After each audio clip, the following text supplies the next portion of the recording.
The U.S. Chamber's been pushing for changes to the tax code for some time now. You've got an opening now. How is the Chamber going to be pushing for it? What are you going to be focusing on when it comes to lobbying efforts here going forward?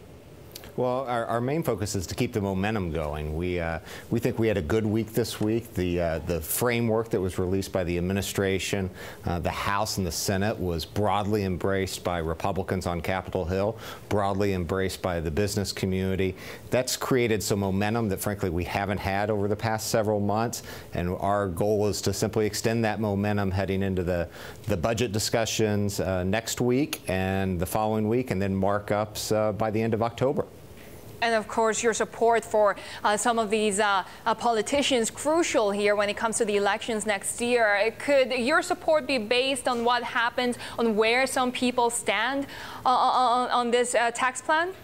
Absolutely, no question about it. Our CEO, Tom Donahue, sent an open letter to every member of Congress earlier this year, and he said two things. One, with respect to tax reform, failure is simply not an option.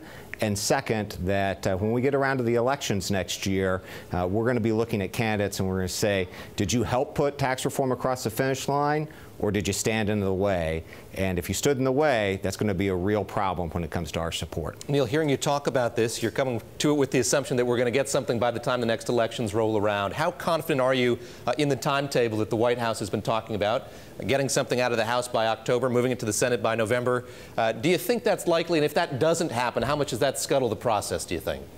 Oh, it's an ambitious timeline, no question about that. But the important thing isn't so much that we get tax reform by the end of the year, but that we're close to getting it done. And if it slips into the first quarter of 2018, that's fine by us. But we appreciate the ambitious timetable because, frankly, the economy needs to get this done, and we all need to have a sense of urgency about this.